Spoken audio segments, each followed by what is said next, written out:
নমস্কার নমস্কার নমস্কার নমস্কার নমস্কার নমস্কার নমস্কার নমস্কার আপনাদের সবাইকে সবাইকে সবাইকে সবাইকে নমস্কার। সবাইকে অজস্র শুভকামনা জানাচ্ছে আপনাদের সৌমিত্র বসু। সবাইকে স্বাগত জানাচ্ছে আজকের এই শরণাগত অনুষ্ঠানে এবং সবাইকে শুভ সকাল জানাচ্ছে। শুভ সকাল, সকলের শুভ হোক, সকলের শুভ হোক। আজকে দুটি কারণে বিশেষ দিন। তার মধ্যে প্রথমটা হলো ব্রাহ্ম সমাজে আজকের তারিখেই মাঘোৎসব অনুষ্ঠিত হয় 11ই মাঘ। আর দ্বিতীয় যে কারণটি সেটি হচ্ছে মাইকেল মধুসূদন দত্তের জন্মদিন আজকে। আজ 25শে জানুয়ারি 1824 খ্রিস্টাব্দে, মানে 200 বছর পার হয়ে গেল। 200 বছর আগে মাইকেল মধুসূদন দত্তের জন্ম হয়েছিল। মাইকেল মধুসূদন দত্ত সম্পর্কে একটা ছোট কথা বলে নি। ভারতীয় সাহিত্যের ইতিহাস রচনা করবার পরিকল্পনা করা হয়েছিল ভারতীয় সাহিত্য একাডেমি। সেটা একটা কেন্দ্রীয় সরকারের একটা বিরাট সারস্বত বিদ্যা চর্চার একটা সংগঠন। সেখান থেকে নানান মানুষকে দেওয়া হয়েছিল যে আপনি এক একটা পর্ব ধরে ভারতীয় সাহিত্যের ইতিহাস রচনা করুন। তার মধ্যে একজনের লেখাই পাওয়া গেছে, বিরাট মোটা মোটা দুটি খণ্ড এবং আরেকটি ছোট খণ্ডে, এই 3 খণ্ডে তিনি লিখেছেন। তার নাম শিশির কুমার দাস। মনে রাখবেন, কোনো বাংলা সাহিত্যের ইতিহাস, ওড়িয়া সাহিত্যের ইতিহাস, অসমীয়া এরকম নয়, ভারতীয় সাহিত্যের ইতিহাস, হিস্ট্রি অফ ইন্ডিয়ান লিটারেচার। তো তাতে বলছেন যে এই যে আধুনিক ভারতীয় সাহিত্যর পালাবদল ঘটে গেল মুখ্যত 3 জনের হাতে। 3 জন একেবারে প্রধান।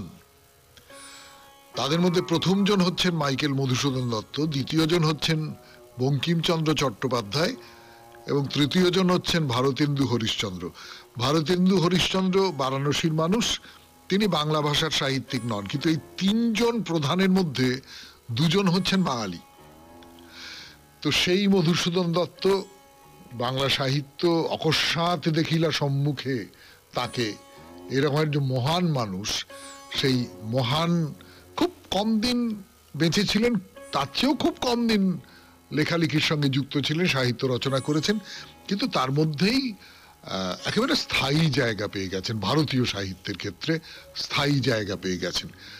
তো সেই মধুসূদন দত্তের জন্মদিন, আজ তাকে প্রণাম জানিয়ে বেনি মাধবশীলের পঞ্জিকা অনুযায়ী আজকের দিনটার কথা বলি। আজকে 11ই মাঘ 1431, ইংরেজির 25শে জানুয়ারি 2025, শনিবার।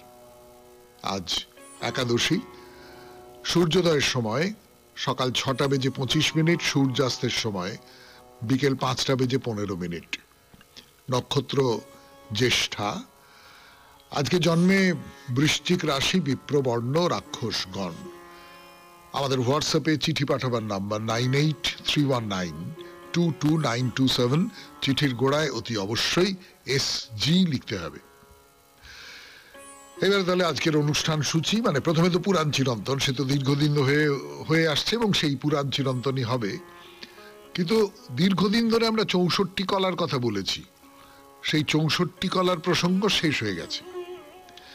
এইবারে আমরা যে বিষয়টি নিয়ে কথা বলবো সে আসলে একটি জন্তু, গৃহপালিত জন্তু।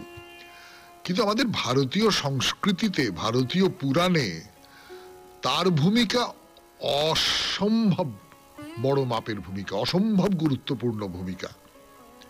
তিনি হচ্ছেন গাভী, গোমাতা বলা হয় তাকে, কোথাও কোথাও বলা হয় গোমাতা। এই গো বা গাভী সম্পর্কে আমাদের পুরাণে কিভাবে গাভীকে দেখা হয়েছে না হয়েছে তার নানান কথা, নানান গল্প, এই সমস্ত শোনানো শুরু করব আজ থেকে। তারপরে চলে যাব স্বামী বিবেকানন্দের রচনা থেকে পাঠ। এই পর্বে রচনার নাম জগৎ, প্রথম পর্ব। বহির্জগৎ নিয়ে লিখছেন স্বামী বিবেকানন্দ।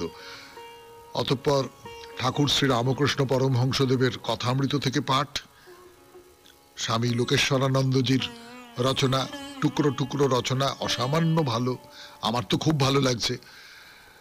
তারপরে চিঠিপত্র এবং শেষে মহাপুরুষের কথা।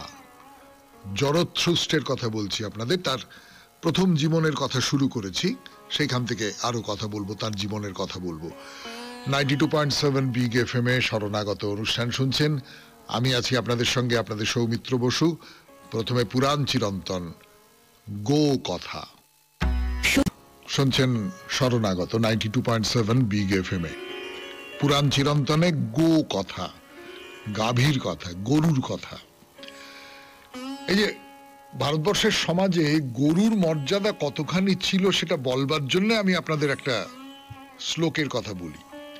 মহাভারতের অনুশাসন পর্বে সেখানে একটা প্রশ্ন করা হয়েছে যে দেবতাদের থেকেও গরুর মাহাত্ম্য বেশি। হ্যাঁ, প্রাচীন ভারতে দেবতাদের থেকেও গাভীর মাহাত্ম্য বেশি। কি করে হয়? দেবরাজ ইন্দ্র এই প্রশ্ন করছেন, তা ব্রহ্মা বলছেন গরুদের যজ্ঞের অঙ্গ বলা উচিত। যজ্ঞে গোজাত দ্রব্য এত বেশি এবং এতবার করে লাগে যে যজ্ঞকে প্রায় গরুই বলা যায়। মানে গরুর থেকে জাত যা কিছু সেই সমস্তটাই যজ্ঞে প্রচুর পরিমাণে লাগে। কিরকম লাগে? দুধ লাগে, দই লাগে, ঘি লাগে। এগুলো ছাড়া তো কোনো যজ্ঞই সম্পন্ন হতে পারে না। তাই গরুর সঙ্গে অভিন্ন হয়ে উঠেছে যজ্ঞ। মহাভারত বলছে যে পুষ্টির জন্যও, স্বাস্থ্য যাতে ভালো হয় তার জন্যও কিন্তু গরুর মাহাত্ম্য এবং পবিত্রতা তৈরি হয়েছে। যা কিছু আমার শরীরের পক্ষে ভালো, যেমন নদী সম্পর্কে বলেছি আপনাদের, নদী খুব উপকারে লাগে, সেই জন্য সে দেবতা হয়ে গেছে, দেবী হয়ে গেছে। গঙ্গা, যমুনা, সরস্বতী, নর্মদা, নর্মদা মন্দিরের কথা শুনিয়েছি আপনাদের।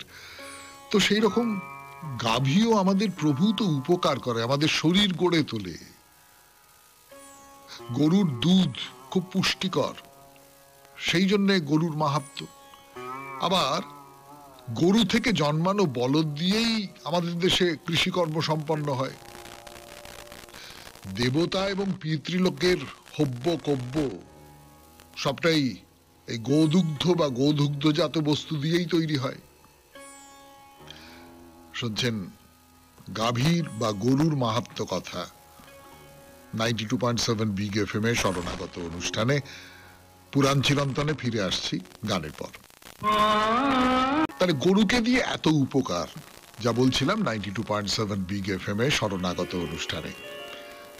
কিন্তু তার বাইরেও গরুর কথা ভেবে দেখুন, গরু যদি ক্ষুধায় তৃষ্ণায় কাতর হয় তা সত্ত্বেও তার ভার বহন করে মানুষের উপকার করে। গরুর গাড়ি থেকে আরম্ভ করে ফসলের ক্ষেতে গরুকে দিয়ে চাষ করানো হচ্ছে, সে তার নিজের কথা ভাবে না, সে মানুষের এই রকম করে উপকার করে যায়। এই যে মানুষকে এত রকম ভাবে সাহায্য করে গরু, সেই কারণে গরুদের স্থান দেবতাদেরও ওপরে। ব্রহ্মাই কথা বলছেন, গরুর স্থান দেবতাদের ওপরে। গরুকে সেই কারণেই মায়ের সম্মান দেওয়া হয়েছে। মা তারা সর্বভূতানাং গাবঃ সর্বসুখ প্রদা, মানে তিনি মায়ের মতো সর্বসুখ দান করেন। তো এই মহাভারতে এইরকম কথা প্রচুর পরিমাণে আছে। মানে গরুকে অবজ্ঞা করা তো অনেক দূরের কথা, গরুর গায়ে যেন পায়ের ছোঁয়াটা পর্যন্ত না লাগে। গরু এত শ্রদ্ধেয় জীব, এটা শাস্ত্রে নিষেধ করা আছে যে না, গরুর গায়ে তোমার পা ছোঁয়ানো যাবে না। গার্হস্থ জীবনে গোয়ালে গরু আছে, গোয়ালে গরু থাকা মানে এক ধরনের একটা সম্পন্নতার প্রকাশ। তো এই গাই বলদের খেয়াল রাখতে হবে তোমাকে, তাদের পালন পোষণ করতে হবে। এটা সেই মহাভারতের যুগ থেকে। মানে স্ত্রী পুত্রকে যেমন তোমায় পালন পোষণ করতে হবে, তেমনি করে কিন্তু তোমার গোয়ালে যে গরু রয়েছে তাকেও পালন পোষণ করতে হবে। মহাভারতে যুধিষ্ঠির বনে যাবার সময় সব ব্রাহ্মণেরা যুধিষ্ঠিরের সঙ্গে বনে যেতে চাইছেন। তো তখন যুধিষ্ঠির ব্রাহ্মণদের বলছেন যে দেখুন, আপনাদের বনবাসে খুব কষ্ট হবে, সেখানে টাকা পয়সা নেই, অর্থাভাব, আপনাদের খাওয়া দাওয়ার ব্যবস্থা করে কিভাবে আপনাদের প্রতিপালন করব। এখন আমার সঙ্গে যারা বনে যাবেন তাদের পালন পোষণ না করতে পারলে তো আমার দোষ হবে। আসলে গার্হস্থ্য জীবনে কতগুলো বস্তু মানুষকে নিত্য খেয়াল রাখতে হয়, তার মধ্যে একটা হচ্ছে গাই বলদের খেয়াল রাখা। শুনলেন পুরাণ চিরন্তন 92.7 বিগ এফএম এ শরণাগত অনুষ্ঠানে। গানের পর স্বামী বিবেকানন্দের রচনা থেকে পাঠ।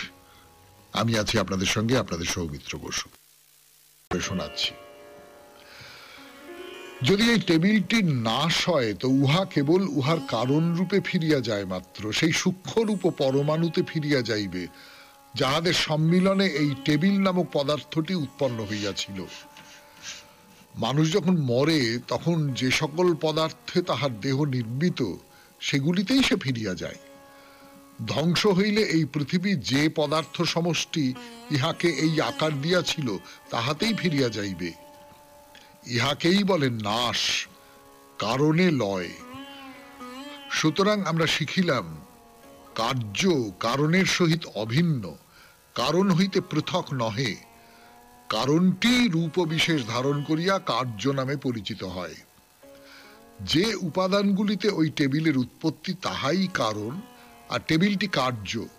ওই কারণগুলিই এখানে টেবিল রূপে বর্তমান। এই গেলাস একটি কার্য, উহার কতকগুলি কারণ ছিল, সেই কারণগুলি এই কার্যে এখনো বর্তমান দেখিতেছি। কাঁচ নামক কতকটা জিনিস আর সেই সঙ্গে গঠনকারীর হাতের শক্তি, উপাদান ও নিমিত্ত, এই দুটি কারণ মিলিয়া গেলাস নামক এই আকারটি হইয়াছে।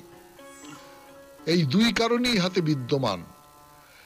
যে শক্তিটি কোনো যন্ত্রের চাকায় ছিল তাহা সংহতি শক্তিরূপে ইহাতে রহিয়াছে। তাহা না থাকিলে গেলাসের ওই ক্ষুদ্র ক্ষুদ্র খণ্ডগুলির সব খসিয়া পড়িবে এবং উহার উপাদান কাচও ইহাতে রহিয়াছে।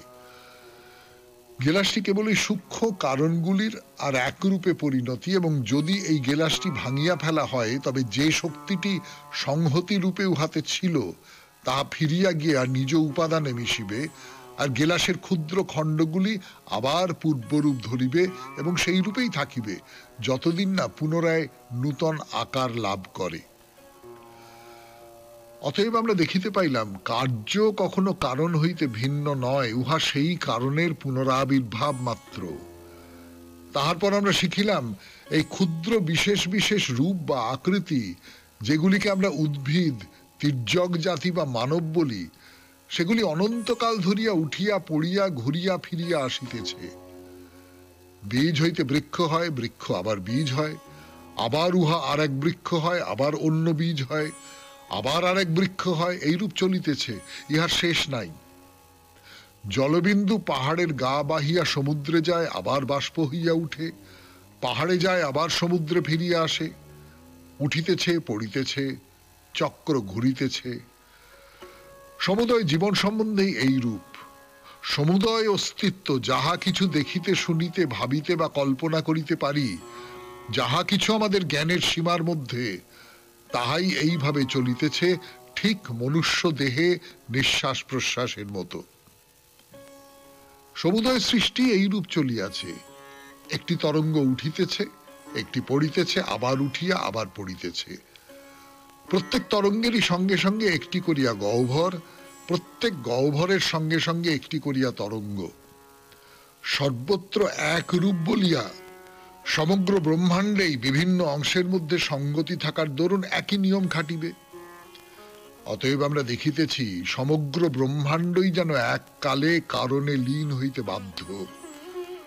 সূর্য, চন্দ্র, গ্রহ, তারা, পৃথিবী, মন, শরীর, যাহা কিছু এই ব্রহ্মাণ্ডে আছে, সকল বস্তুই যেন নিজ সূক্ষ্ম কারণে লীন বা অন্তর্হিত হইবে, আপাত দৃষ্টিতে বিনষ্ট হইবে। বাস্তবিক কিন্তু উহারা সূক্ষ্ম রূপে উহাদের কারণেই থাকিবে।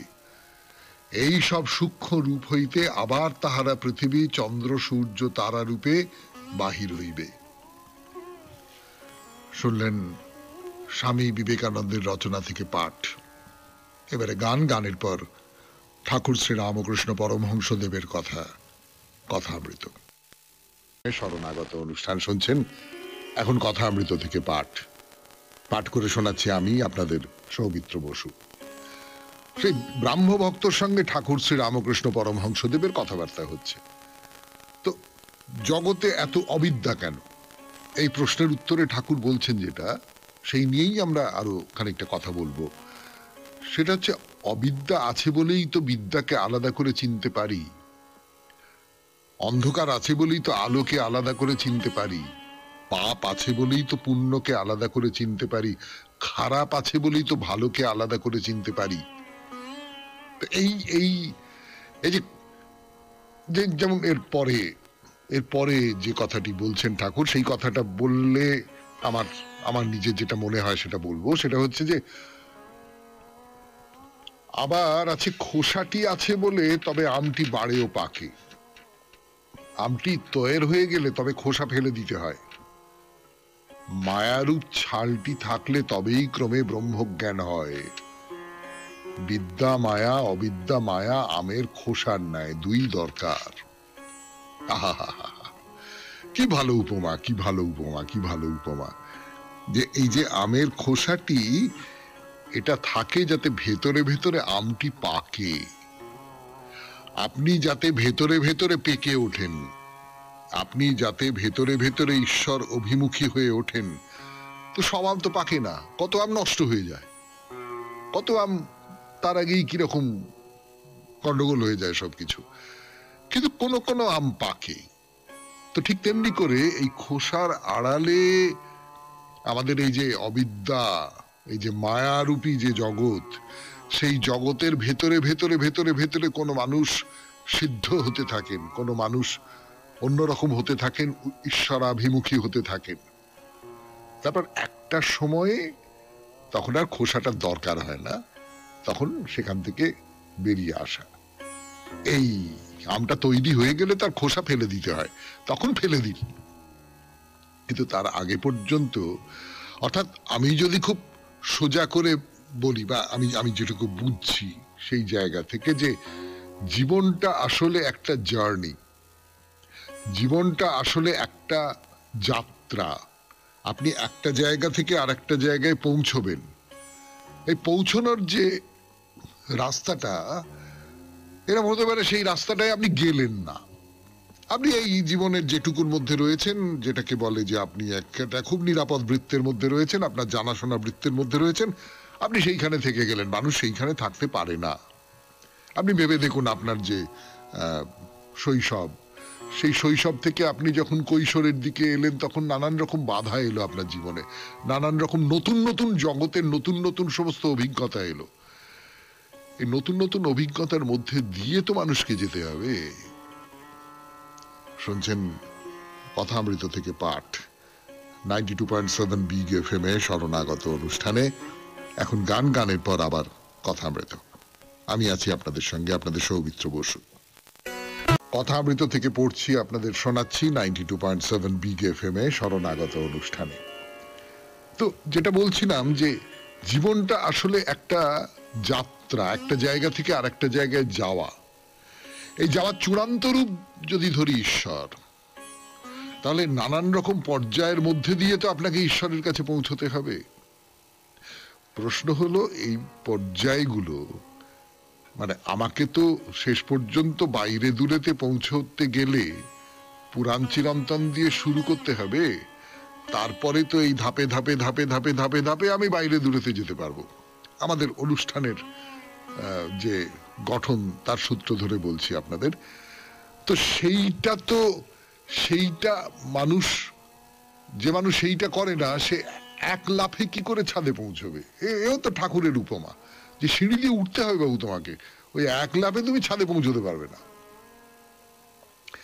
তো ব্রাহ্মভক্ত যেটা বলছেন, আচ্ছা সাকার পূজা, মাটিতে গড়া ঠাকুর পূজা, এসব কি ভালো? তো ঠাকুর শ্রী রামকৃষ্ণ বলছেন যে, তোমরা সাকার মানো না, তা বেশ, তোমাদের পক্ষে মূর্তি নয় ভাব, তোমরা টানটুকু নেবে, যেমন কৃষ্ণের উপর রাধার টান, ভালোবাসা। সাকারবাদীরা যেমন মা কালী মা দুর্গার পুজো করে, মা মা বলে কত ডাকে, কত ভালোবাসে, সেই ভাবটি তোমরা নেবে, মূর্তি নাই বা মানলে। অর্থাৎ মূর্তি, এই ধরুন প্রতিমা শব্দটা, প্রতিমা শব্দটার মানে কি? প্রতিমা শব্দটা প্রতিম থেকে এসেছে। তো প্রতিম মানে মতো, অর্থাৎ প্রতিমা মানে তার মতো। এই যে মা কালীর প্রতিমা, মা দুর্গার প্রতিমা, শিবের প্রতিমা, এটা কি? শিবের মতো, মা কালীর মতো, দুর্গার মতো, প্রতিম থেকে প্রতিমা। তো আমি তার মতো একটা কিছুকে পুজো করছি। তিনি এই এই মূর্তির মধ্যে আছেন, সে তো বটেই, নিশ্চয়ই আছেন। আমি এই মূর্তির মধ্যে যিনি আছেন তিনি শুধু মূর্তির মধ্যে নেই, তার বাইরেও পুরো চরাচর ব্যাপৃত করে আছেন।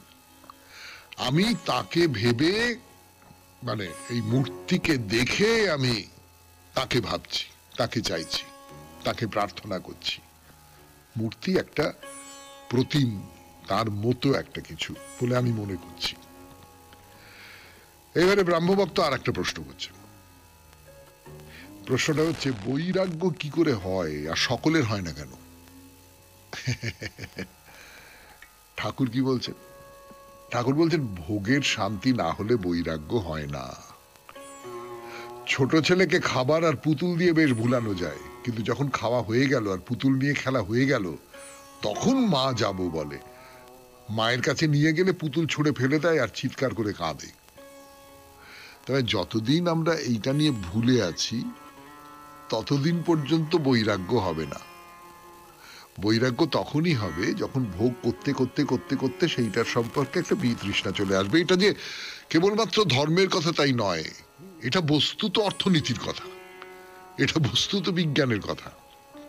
আপনি ভেবে দেখুন, এক গ্লাস জল খেলেন, খুব তেষ্টার সময় ভাল লাগলো, দ্বিতীয় গ্লাস খেলেন, ঠিক আছে ভালো লাগলো, তৃতীয় গ্লাস খেলেন আর ভালো লাগছে না, চতুর্থ গ্লাস খেলেন, পঞ্চম গ্লাস খেলেন, ষষ্ঠ গ্লাস যখন দিতে গেল তখন বললেন, না না না না, জল খাবো না। তখন আপনার জলে বৈরাগ্য এলো। ভোগবাসনার ক্ষেত্রেও তাই, একটা সময়ের পরে বৈরাগ্য আসার কথা। যদি না আসে সেটা সংস্কার। না না না না, ওইটা তো ভোগ করতেই হয়। এই রকম করে ভোগ করা, আসলে শরীর মন চাইছে না ওটা ভোগ করতে। কথামৃত থেকে পাঠ শুনলেন 92.7 বিগ এফএম এ শরণাগত অনুষ্ঠানে। এবারে গান, গানের পর স্বামী লোকেশ্বরানন্দের রচনা থেকে পাঠ। রচনার নাম দারিদ্র এবং অপরাধ। ফিরে আসছি, আমি আপনাদের সৌমিত্র বসু। থেকে পাঠ, দারিদ্র এবং অপরাধ। আমি আছি আপনাদের সঙ্গে, আপনাদের সৌমিত্র বসু। শুনছেন 92.7 বিগ এফএম এ শরণাগত, জীবনের সহজ পাঠ। যেখানে দারিদ্র সেখানেই অপরাধ, এ কথা ভাবলে ভুল করা হবে। অর্থাৎ দারিদ্র এবং অপরাধ প্রবণতা সমার্থক নয়। একথা সত্যি, গরিব মানুষের মনে অসৎ উপায়ে টাকা রোজগারের লোভ হতে পারে, সে চুরি করতে পারে, ডাকাতিও হয়তো করে ফেলতে পারে। এগুলিকে দারিদ্রের সম্ভাব্য ফল বলা যেতে পারে, কিন্তু এসব কাজ সে করবেই একথা জোর দিয়ে বলা যায় না। প্রত্যেক সমাজেই এমন মানুষ দেখা যায় যারা দরিদ্র অথচ সৎ। কোনো অবস্থাতেই যা তারা অন্যায় বলে জানেন তা করেন না। তারা সহজ সরল মানুষ। কোনটা ন্যায় কোনটা অন্যায়, কেন ভালো কাজ করা উচিত, মন্দ কাজ করা কেন উচিত নয়, অত শত সূক্ষ্ম যুক্তিতর্ক তারা হয়তো জানেন না। কিন্তু সততা তাদের অন্তরের প্রবণতা, তাই তারা সৎ। সততা তাদের জীবনের অঙ্গ, তাই তারা সৎ। সৎ না হয়ে তারা পারেন না। পুরস্কারের আশায় অথবা শাস্তির ভয়ে যে তারা সৎ, এ কথা ভাবলে ভুল হবে। শৈশব থেকে এমন ভাবে তারা লালিত পালিত হয়েছেন, এমনই তাদের অভ্যাস ও সংস্কার যে অসৎ হওয়াটাই তাদের পক্ষে অসম্ভব। পরিবেশ নিঃসন্দেহে মানুষের চরিত্রকে প্রভাবিত করে, তবে এও সত্য যে পরিবেশ যাই হোক না কেন, মানুষ যা হতে চায় ইচ্ছে থাকলে তা সে নিশ্চয় হতে পারে। গরিব হওয়া একটা বিরাট বাধা, সন্দেহ নেই, কিন্তু তার মানে এই নয় যে তাকে অপরাধী হতেই হবে। সে সহজেই প্রলোভনের শিকার হতে পারে, একথা যেমন সত্য তেমনি এও সত্য যে শুধু ইচ্ছা শক্তির জোরেই সে সৎ থাকতে পারে। অনেকে মনে করেন গরিব মানুষের অসৎ হওয়ার 16 আনা অধিকার আছে, কিন্তু তাদের মতবাদ শুধু ভুল নয়, বিপজ্জনকও বটে। এই ধরনের জীবন দর্শন দ্বারা চালিত হয়ে কোনো সমাজ টিকতে পারে না। হ্যাঁ, দরিদ্রের প্রতি সমাজের দায়িত্ব আছে বই কি, কিন্তু এমন কোন সমাজ নেই যা সকলকে সন্তুষ্ট করতে পেরেছে। সমাজে এমন কিছু মানুষ থাকবেনই যারা ভাবেন সমাজের কাছ থেকে তারা সুবিচার পাননি, কিন্তু তা বলে তারা যে বেআইনি কাজ, অনৈতিক কাজ করে বেড়াবেন এও সমর্থন করা যায় না। সামাজিক এবং অর্থনৈতিক অবিচার খারাপ নিশ্চয়, কিন্তু বিশৃঙ্খলা আরো খারাপ। সমাজের বৃহত্তর স্বার্থে ব্যক্তিকে এমনকি গোষ্ঠীকেও কিছু না কিছু স্বার্থত্যাগ করতেই হবে। গরিব মানুষ যাতে সৎ থাকেন সেজন্য তাদের কিছু বাড়তি সুযোগ সুবিধা দিয়ে অনুপ্রাণিত করা উচিত, এমন যুক্তি কেউ কেউ দিয়ে থাকেন। এখন প্রশ্ন হলো, কি ধরনের প্রেরণা বা উৎসাহ দেওয়া উচিত, জাগতিক না নৈতিক? পার্থিব পুরস্কারের আশায় মানুষ সৎ হবে এ ব্যাপারে সন্দেহ আছে, কারণ তাহলে ধনী ব্যক্তি কখনো অসৎ হতেন না। আবার মৃত্যুর পর স্বর্গ লাভ করবে এ জাতীয় নৈতিক পুরস্কারের লোভ দেখালেও যে বিশেষ কাজ হবে তাও মনে হয় না। সে ব্যাপারেও যথেষ্ট সন্দেহ আছে। কারণ প্রথমত, স্বর্গ তো মৃত্যুর পরের ব্যাপার, এখন হাতে কি পেলাম। দ্বিতীয়ত, স্বর্গ বলে আদৌ কিছু আছে কিনা সে কথাও তো নিশ্চিতভাবে কেউ জানে না। সে যাই হোক, আসল কথা হলো, যদি সুযোগ সুবিধার লোভ দেখিয়েই সততা রক্ষা করতে হয় তবে সে সততা সততাই নয়। সদ্গুণ হিসেবে সে সততার কোনো মূল্যই নেই। প্রকৃত সততা বাইরের কোনো কিছুর অপেক্ষা করে না, তার বাহ্য কোনো অবলম্বনের প্রয়োজন নেই। সৎ ব্যক্তির কোনো মতলব থাকে না। তিনি সৎ কারণ সৎ না হলে নিজের কাছেই তিনি ছোট হয়ে যাবেন। যা ন্যায়সঙ্গত নয়, যা নৈতিক নয়, তা তার কাছে ঘোর দুঃস্বপ্ন। কিন্তু কিভাবে এরকম সৎ চরিত্রের মানুষ হওয়া যায়? অনুশীলন, শিক্ষা ও আত্মনিয়ন্ত্রণের সাহায্যে। কিন্তু এর বিনিময়ে যা পাওয়া যায় তা এতই মহার্ঘ যে সব কষ্টই তার কাছে তুচ্ছ। এই জগতে সর্বশ্রেষ্ঠ বস্তু বলে যদি কিছু থাকে তা হলো সৎ পুরুষ এবং সৎ নারী। এরাই জগতের সৌন্দর্য ও সৌরভ। এদের সংখ্যার উপরেই একটি সমাজের উন্নতি বা অবনতি নির্ভর করে। সকলে যাতে ন্যায় বিচার পায়, দুর্বল যাতে সুরক্ষিত থাকে, এসব দেখা সমাজের আবশ্যিক কর্তব্য। কিন্তু ওইখানেই চেষ্টার ইতি দিলে চলবে না।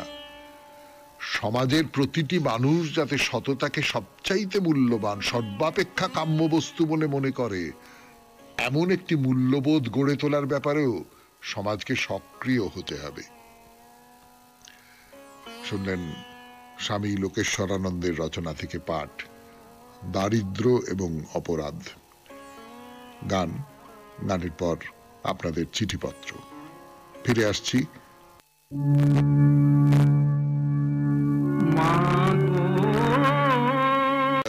চিঠিপত্র 92.7 বিগ এফএম এ শরণাগত অনুষ্ঠানে আজকের এই চিঠিটি লিখেছেন দিব্যেন্দু মুখোটি, দমদম নাগের বাজার থেকে। পড়ে শোনাই সেই চিঠি। বিষয় স্ত্রী স্বাধীনতা ও শ্রী শ্রী রামকৃষ্ণ পরমহংস। মাননীয় সৌমিত্রবাবু, আপনার পাঠের সঙ্গে সঙ্গতি রেখে প্রতিদিন কথামৃত পাঠ যে কি উপকার করেছে তা কেবলমাত্র তারাই বলতে পারবেন যারা শরণাগতের নিয়মিত শ্রোতা।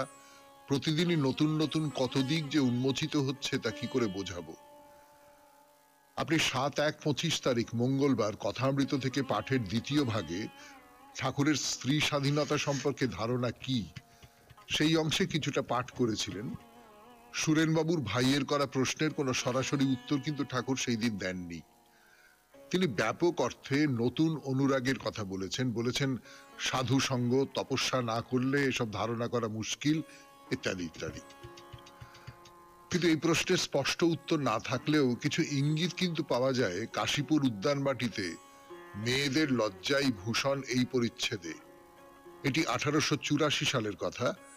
মাস্টারমশাইয়ের 9-10 বছরের দুটি মেয়ে কাশীপুরে ঠাকুরকে গান শোনাতে এসেছিল। ঠাকুর গান শুনে খুব খুশি হয়েছিলেন। ভক্তেরা নিচে থেকে গান শুনেছিল এবং পরে নিচে ডেকে নিয়েও গান শুনেছিল। এই প্রসঙ্গে ঠাকুর মাস্টারমশাইয়ের উদ্দেশ্যে বলেছিলেন, তোমার মেয়েদের আর গান শিখিও না, আপনা আপনি গায় সে এক, যার তার কাছে গাইলে লজ্জা ভেঙে যাবে, লজ্জা মেয়েদের বড় দরকার। এই উক্তি স্ত্রী স্বাধীনতা প্রসঙ্গে প্রশ্নের সরাসরি উত্তর না হলেও একটি ধারণা নিশ্চয় পাওয়া যায়। শরণাগত শ্রোতারা বিষয়টিকে কিভাবে দেখবেন জানি না, তবে লজ্জাহীনতা যে বর্তমান সময়ের একটি বড় সমস্যা এ বিষয়ে বোধহয় কোনো সন্দেহ নেই। ধন্যবাদ আনতে দিব্যেন্দু মুখোটি, দমদম নাগের বাজার।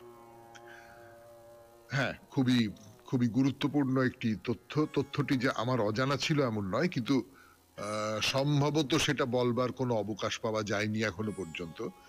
কিন্তু ঠাকুর এরকম বলেছিলেন নাকি বলেছি কথামৃত অনুষ্ঠানে কখনো এই প্রসঙ্গটা বলেছে, আমার ঠিক খেয়াল হচ্ছে না।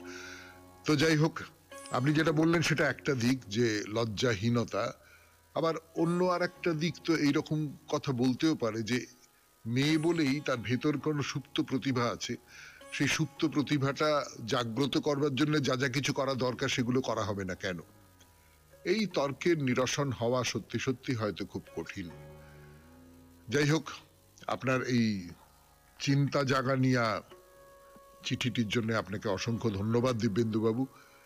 92.7 বিগ এফএম এ শরণাগত অনুষ্ঠানে এইবার মহাপুরুষের কথা, মোজেসের কথা বলবো।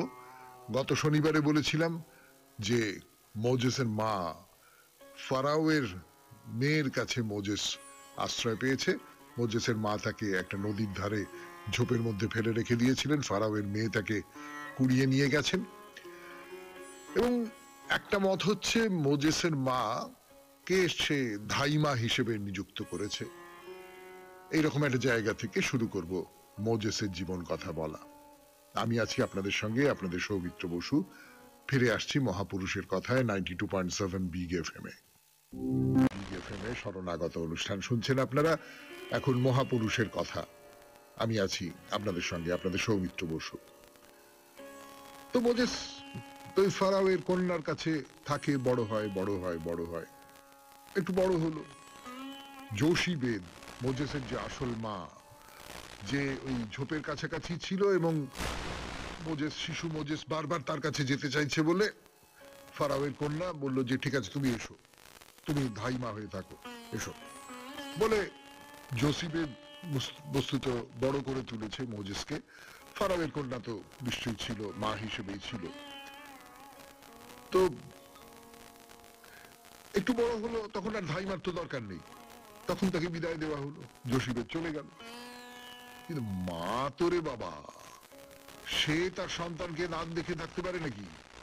মাঝে মাঝে কোনো না কোনো ছুতোয় যোশীবেদ ওই ফারাওয়ের কন্যার কাছে চলে যেত, তো মোজেসকে দেখে যেত। মোজেস জানতো যে ইনি আমার ধাইমা, ধাইমা আমাকে খুব ভালোবাসে, তাই মাঝে মাঝেই আমাকে দেখবার জন্য চলে আসে এইরকম করে। এবং ফারাওয়ের মেয়েও সেটা মেনে নিয়েছিলেন, আচ্ছা আচ্ছা ও মাঝে মাঝে আসে তো, এসে দেখা করে যায়, এই তো ব্যাপার। এই করতে করতে করতে করতে আস্তে আস্তে শৈশব থেকে কৈশোর হলো, কৈশোর থেকে যৌবনে পা দিলেন মোজেস। এদিকে দিনে দিনে ফারাওয়ের অত্যাচার বেড়েই চলেছিল, ইহুদিদের উপর ভয়ঙ্কর অত্যাচার। এবং এই অত্যাচারটা মোজেসের ভালো লাগে না। তো মোজেস ফারাওয়ের কন্যাকে হয়তো বলতে পারে না, ওই মা মানে যোশীবেদ, তার সত্যিকারের যে মা, যাকে সে ধাইমা বলে জানে, তাকেই মনের কথা বলে যে দেখো ধাইমা, এই যে এত অত্যাচার করেন ফারাও, এটা আমার ভালো লাগে না, আমার আমার অসহ্য লাগে। কেন কেন এরকম করেন, কেন এইভাবে মানুষের উপর নির্মম নিপীড়ন, এটা কেন? তো বেশ কদিন বাদে যোশীবেদ তিনি মোজেসকে বললেন যে বাবা, তোকে একটা কথা বলি, আসলে ওই ফারাওয়ের মেয়ে নয়, আমি তো সত্যিকারের মা। এই খবরটা পাবার পর মোজেসের ভেতরে একটা অসম্ভব যন্ত্রণা শুরু হলো। তার মানে আমি ইহুদি পুত্র, ইহুদির সন্তান, তার মানে আমি এই রাজপ্রাসাদে বসে রয়েছি আর আমার স্বজাতি উৎপীড়িত হচ্ছে। না না না না না, এ হতে পারে না, যে করে হোক এই অত্যাচার বন্ধ করতেই হবে।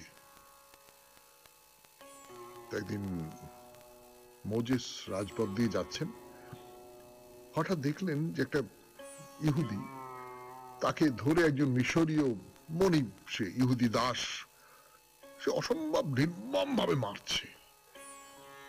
তো মোজেস সহ্য করতে পারলেন না। তিনি সেই ইহুদিকে উদ্ধার করবার জন্য নিজের হাতে তরবারি দিয়ে আঘাত করলেন সেই মিশরীয় মনিবকে। মিশরীয় সেই লোকটা, অত্যাচারী লোকটা মারা গেল। আশপাশে কেউ ছিল না।